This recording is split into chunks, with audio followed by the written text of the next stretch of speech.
In these two more lectures, we will do quick tour for unsupervised learning.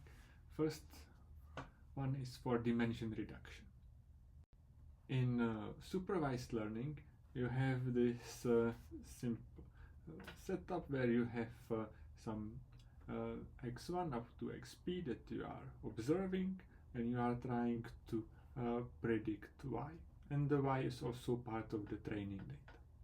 Right? In unsupervised learning, we have observations x1, x2 up to xp, and there is no thing that we want to like predict.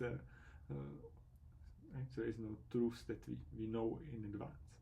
But what we can do in unsupervised learning, we want to maybe visualize the samples, that will be the first thing, or discover something about the samples, which will be the second thing. Right? So we will do some clustering in the second class. In the visualizing, we will do two things, and that one is principal component analysis, and then tSNE. And clustering, there is a bunch of methods trying to figure out which points are closer to each other, and that's how you create clusters. Challenges of unsupervised learning: that there is no clear goal as a prediction. At a prediction, you have clear goal, and you can evaluate how good is your model fitting the training and testing data.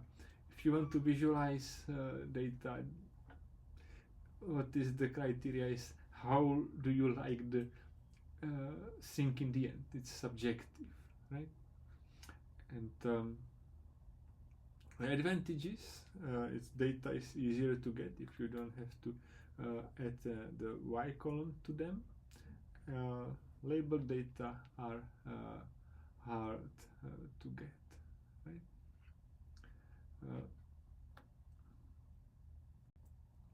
So dimension reduction is the first thing that we will do, and let's say we have the iris data model. So we have it's 4-dimensional, and there are 4 different variables, and we would like to display it in 2 dimensions, right? So the question is, which 2 dimensions out of the 4 are the most important, right? How do you choose which of the 2, which of the 4 are the right ones? Try to display the iris dataset in 2D. First, I'll load the iris dataset. So iris, so the dataset will be called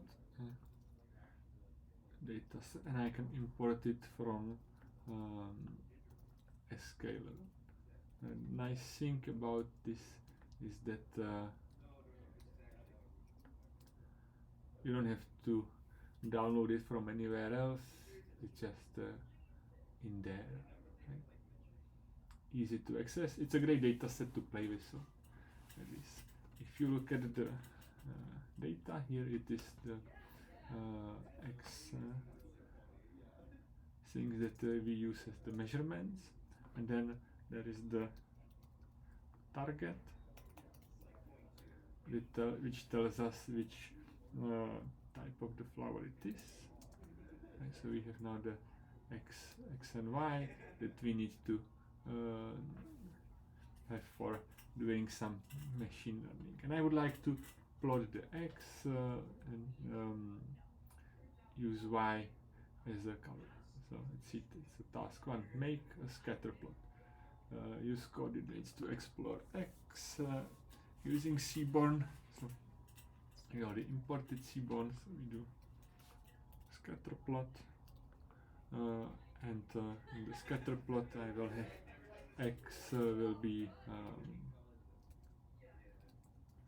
let's say the first coordinate in x has 3 coordinates, and y is x the second coordinate. So here is bunch of these are the entries in the data set.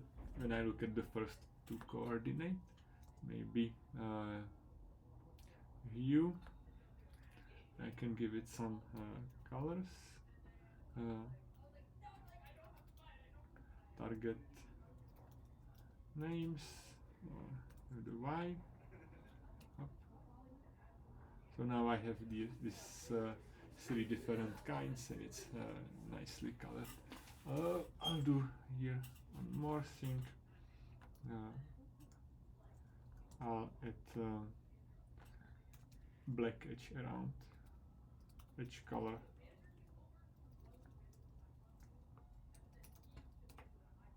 To make the dots a little bit easier to see. Okay. And now I am looking at the first 2 coordinates. I can look at the first and 3rd coordinate, and you kind of see that one of the species is somewhat different than the others. The others are a little bit more overlapping. And then now I would like to say in which of these 2 coordinates I have the best picture, right? So that's what we will do with the PCA. The principal component analysis is trying to figure out which are the 2 most important dimensions, or more than just like how you want to reorder the dimensions. Maybe not just dimensions, it's trying to set up a new basis vectors, right? And there are 2 applications of it.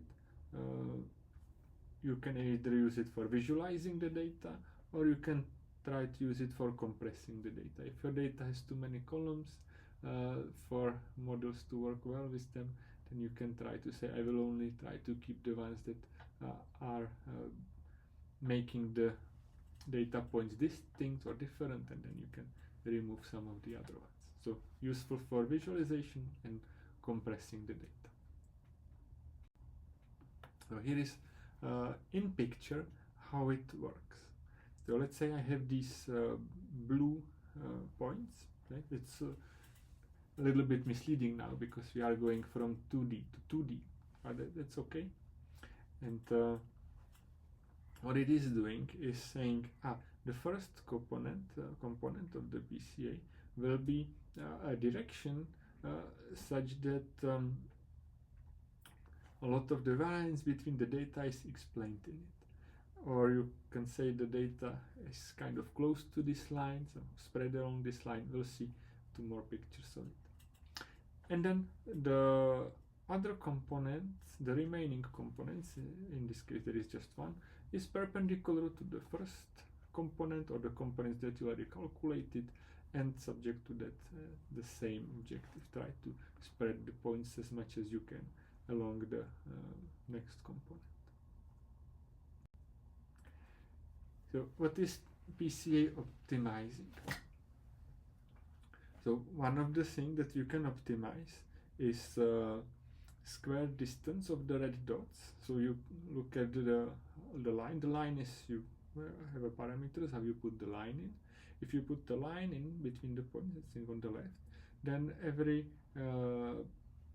black point, which is the original data point, is projected onto the line as one of the red points.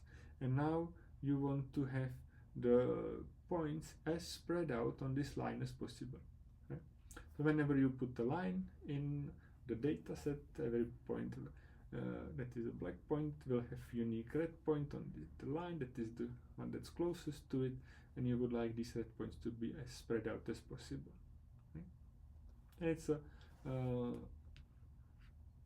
equivalent to a minimization of squared distances. So for each point I will look what's the shortest line to the black line that I was trying to put in, and I square these distances, and I look at these residuals and try to minimize this. Right? So the same answer to the 2 optimization problems. You can think about it as the line that fits the data best, or you can think of it as line such that the data points are spread along it as much as possible. This works in higher dimensions as well. Here is an example. I have points in 3 dimensions on the left, and then I project them on a 2-dimensional plane where I find the first principal component and the second principal component, and then I have a 2-dimensional data I can look at. A little bit easier than 3-dimensional data. First, here is a recap. The first vector of the PCA is the line that's closest to all observations. Other vectors are orthogonal to the previous ones. It's something that's based on linear algebra, and it's fairly efficient to calculate. To transform the 4 coordinates of x into different 4 coordinates of x. So here I import PCA. Now I will create object that can do the PCA. Oh, there it is. And then I can call PCA dot fit transform x. It will give me a new set of coordinates in the same space as originally, but it's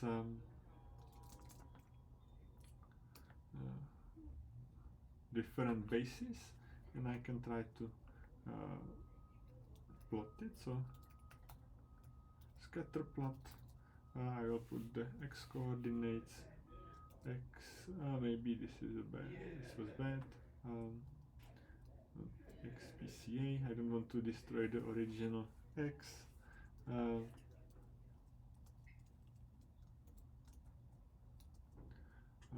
And here I put in the first coordinate for y, I will put in the second coordinate, and this should be the coordinate that will make things most spread out. I will add the colors as before. Target names x. I'm not sure if I destroyed the x or not, so maybe I can make a copy of the x. Here is data and y, and which color black, and here we go.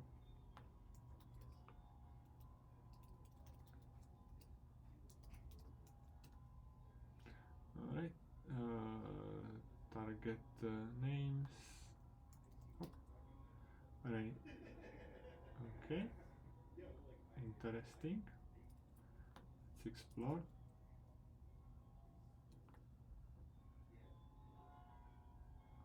Alright, it looks like we managed to transform it correctly. I have x coordinates, y coordinates.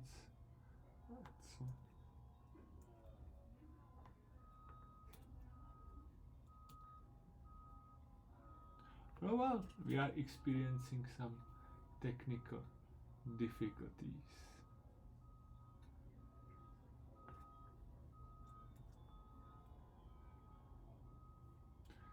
Maybe we should also do iris equal datasets load iris, because maybe I destroyed it before. So this will be a session in debugging.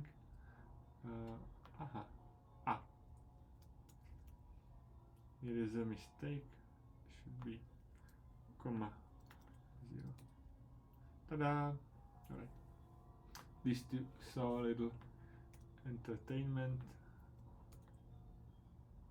Now it's all colored. Now you can kind of see that the setosas are nicely separated from the other two species. If you try to look at other coordinates like 3 and 4, they should not explain much of the 2 and 3.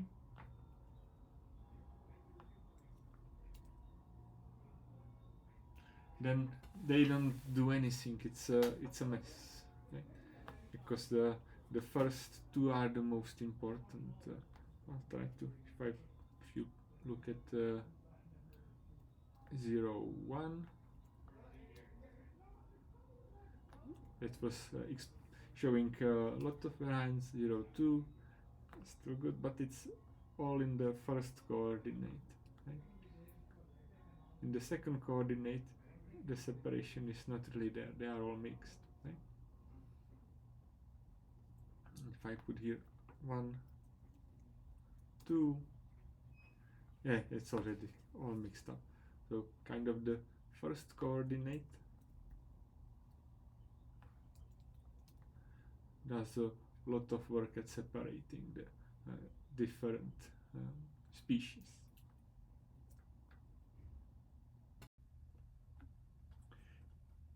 If you want to know how good it is in drawing things in 2D, you do something called script plot. So each of the component in the PCA has a number associated to it, and it says how much of the variance in the data it explains. And the number is going down as the number of components is increasing. And if you manage to get a picture that looks like L, a little bit the one that's on the right, then life is good, because it says the first two components really explains why are the data points different. Right? If you have many points that are high and you get a shape that's more like a line right from the top, then the first two components do not explain much. It's also saying that the components after the PCA that have very low explained variance, then maybe they are not as important, and you can remove them if you are trying to train models. So it suggests what data to keep. A fit. So now we can try to explore it. Right, so I have here PCA dot explained variance ratio, and it tells me that the first component explains 92% of the variance in the data, and 5%, 1%, 0, 0, 5. So the last component is not really important. The first two are really doing most of the work. So what you can try to do is plot these things. So here is, maybe I'll do a little plotting, and maybe I should have done it first. I will need to have an array range PCA dot and components.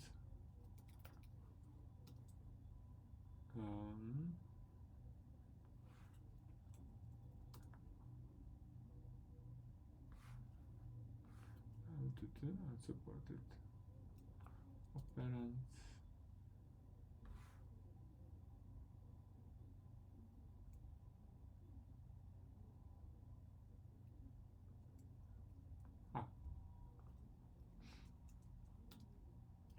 Have array 0, 1, 2, 3. Can add 1, so it's 1, 2, 3, 4. So this will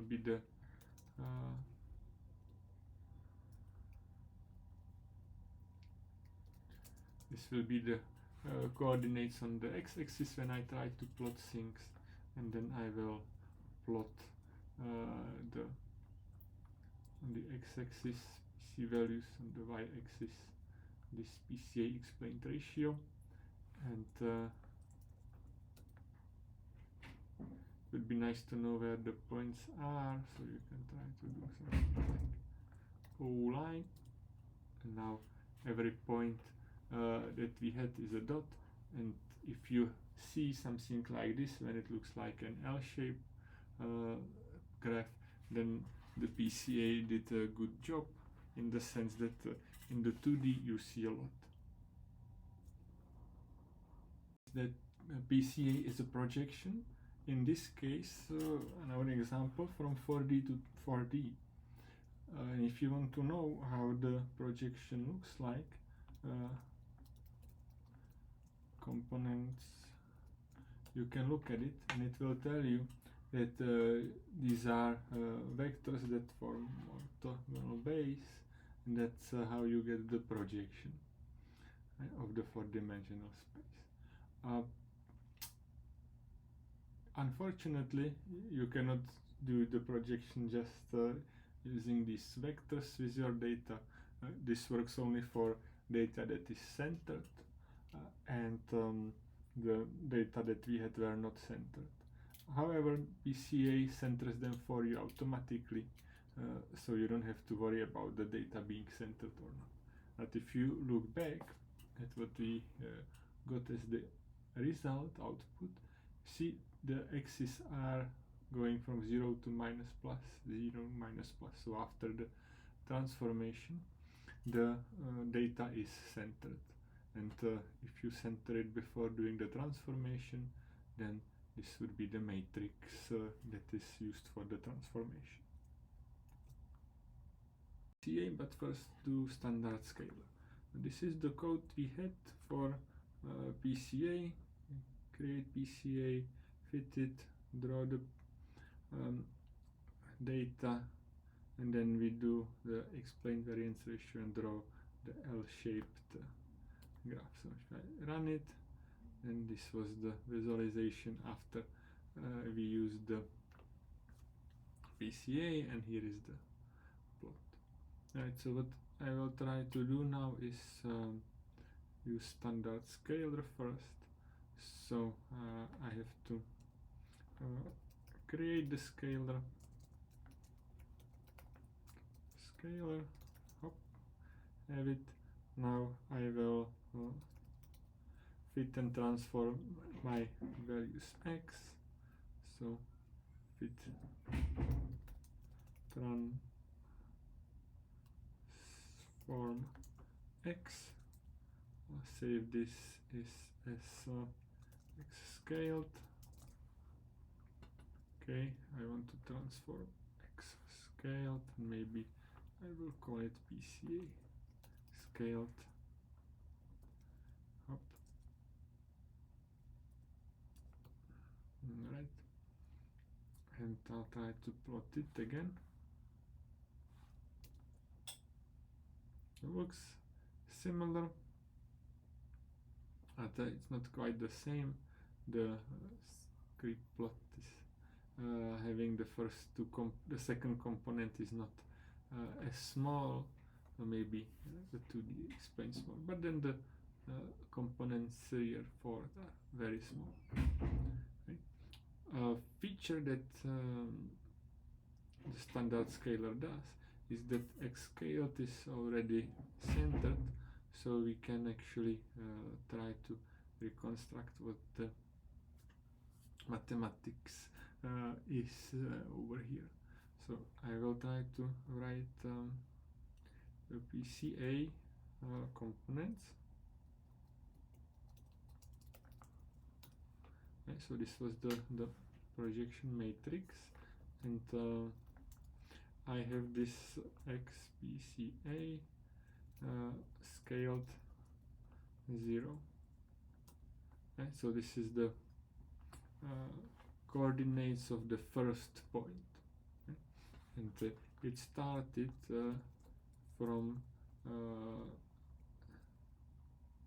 maybe right here, from this point to this point. Right, so how do I change this point to this point if I have this matrix? Okay? And different vectors, 4 of them. So I will try to do it. So you can do a dot product, and now I will take the PCA components, and I will take the product of this component with x scaled 0. So this is this vector. Okay, let's see. PCA components underscore. Right. I'll print v1, maybe v0.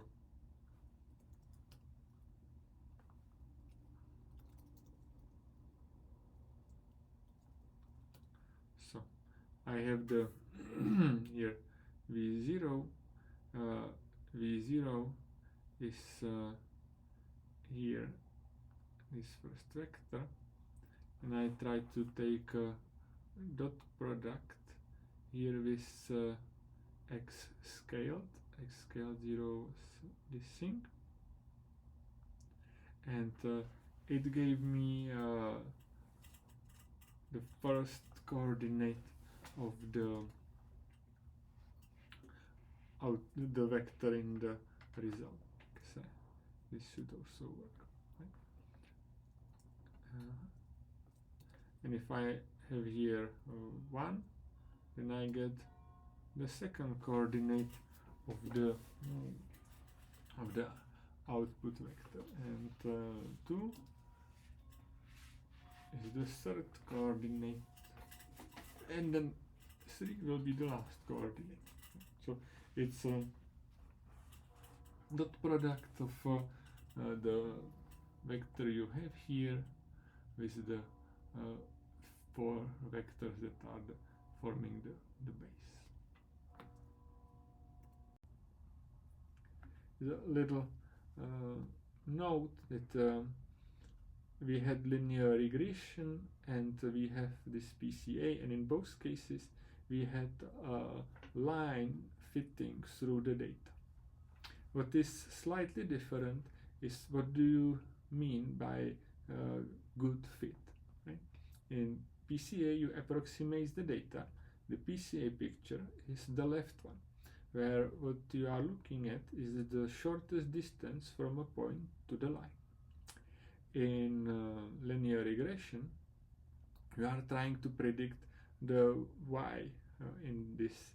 It's the y coordinate in the picture on the right, and how good prediction it is the distance in the y coordinate from the point to the line. So the distance is measured like just on the vertical line. On the left, it's in the PCA, it's the shortest distance. So hope this makes it easy to see. Again, PCA usage, you can scale your data before you use it. It will make life much better because the variables need to have similar range.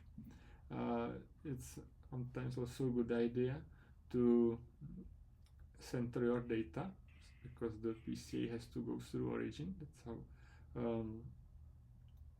it creates another base, and it's also a good idea to check the scree plot to see how well the data are represented in the 2D.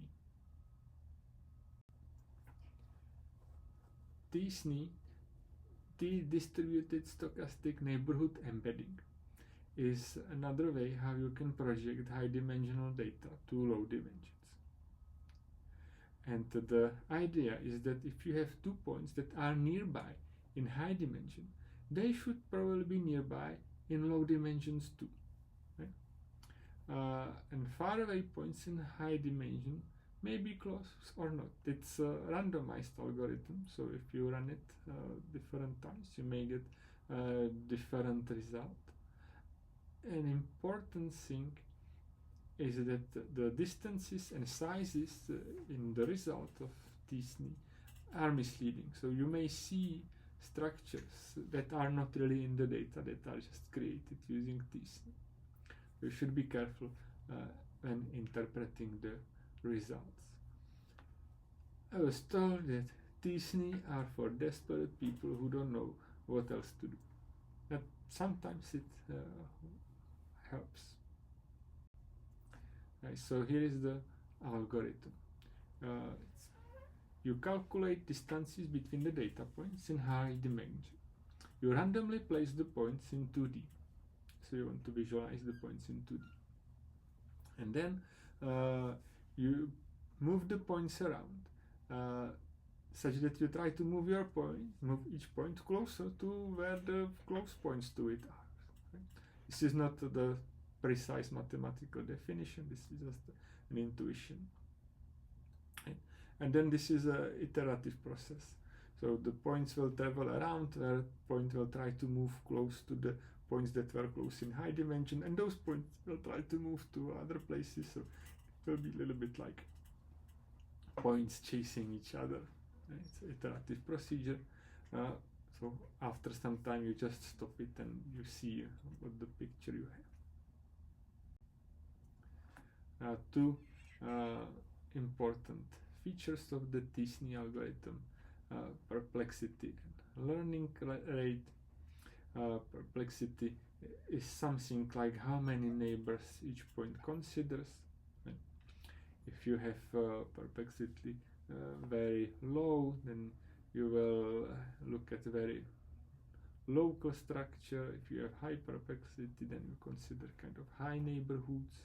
Right? And then learning rate controls how quickly the points move around in the embedding. Right? So if you have too small, then maybe you get stuck in some local optima and points clump in small region. If you have too high, then the points move around too fast, it can explode. Right?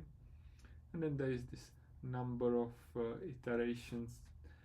Sometimes the algorithms can be visualized and you can see how things move around. Right? So it's about tSNE. With scalearn, so it is, first I use the data that we had before to show, remind you how the thing looks after we projected it with PCA. And now we try to do tSNE. Alright, so what I need to do, I have tSNE, and I'll put here fit transform x scaled.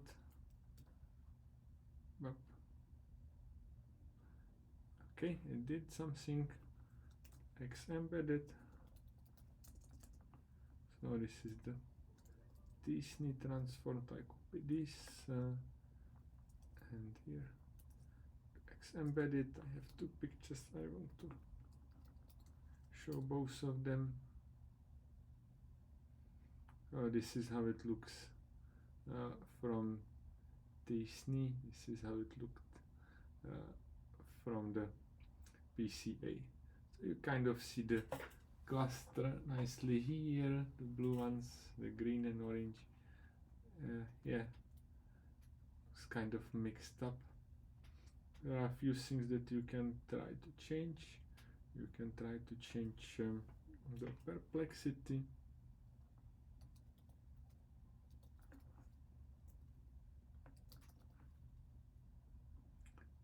Well, we can try for now it looks like the blue things are in 3 components. There are some other components around here, right? But if you look at the data, it doesn't really seem that there would be so many distinct components. Okay, maybe here are some, but this, I don't know. It shows you things that may not be quite there. Right? You can try to initialize it. Okay, maybe if you do perplexity 2, it looks like maybe it's too small. Right? Perplexity 8. Now it's getting closer to 1 blob. Now the orange ones, yeah, who knows, right? So it does structures that who knows if they are there or not. And what you can do is you can also start it with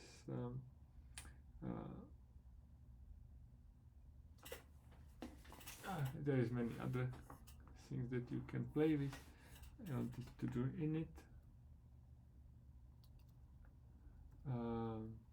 Instead of starting with PCA, we can start with random. So now it's random embedding at the beginning. So every time you run it, it will look slightly different. So maybe you can try it several times and see you observe something in the data or not. Right. So maybe discouraging. Right, so that's tSNE. And now you see like this data looks like it's separated by the, it's not really, shouldn't be, right? So you can see things that are not there, but sometimes you can also see things that are there. It's a tricky thing. A nice thing to do is check out the demo. There is a live demo that you can play with. What is important to remember about tSNE? If you see some cluster sizes, it means nothing. The distances also mean nothing, and you can see things that are not there. And it's okay to try it many times to get some idea what may or may not be there. And so maybe tSNE can give you a suggestion, then you need to be careful and see what it suggested actually exists. Got a website that shows how tSNE behaves. There are several different sets of points, but we have two clusters, and as tSNE is iterative, it creates iterations and tries to figure out how the points are put in. You can change different features of the thing. You can have perplexity high, you can have it low, right? And I hope this shows that this can produce things that are there, but also can produce things that are not there. There is a cycle, it finds the cycle, okay. Now it looks like it's alternating two circles, finds two circles. Now the two circles looks like two lines, now they look like circles, right? It's not always perfect, but it's something to try. Right? Cloud of points, it puts them on a line. I recommend trying it. It's a nice interactive demo.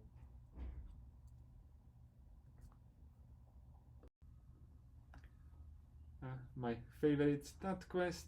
Here are a few videos you can check out about PCA and tSNE.